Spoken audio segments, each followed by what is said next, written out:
हम कही ठीक बा दादा 2 साल नहीं बिया करबा ओकरे ओतर में इंटर कॉलेज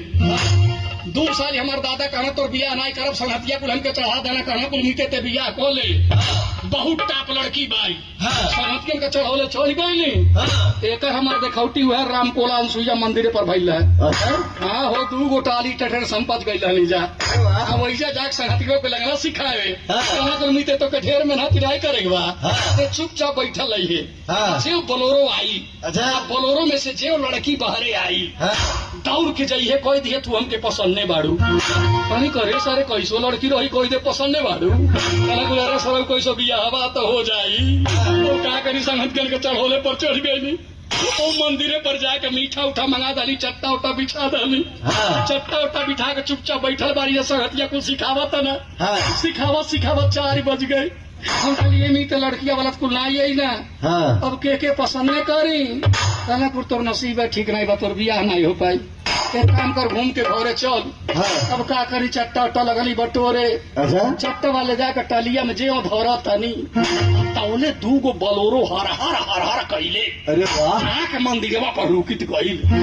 जो बोलरौआ रुका था बोलरौआ में से भार में हरारू आके हमके चारों ओर से घेर लाली सब बाबू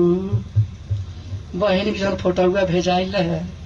बहनी बड़ा सुंदर बाड़ी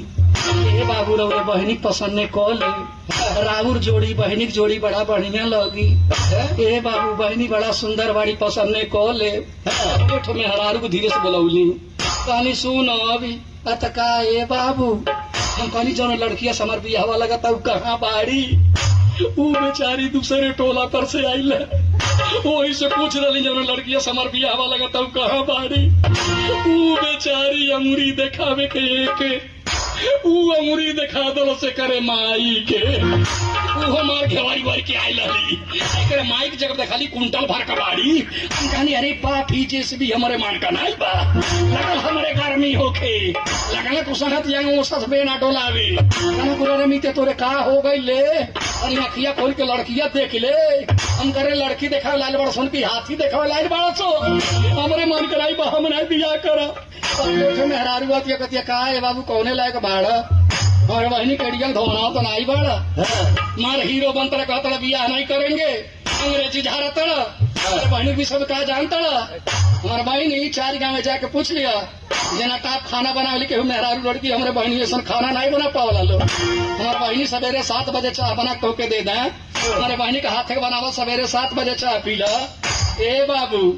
12 बजे दीने तक जा तो के बोतल चढ़ाए पड़ी अरे बाप बाप कैसा खाना बनाई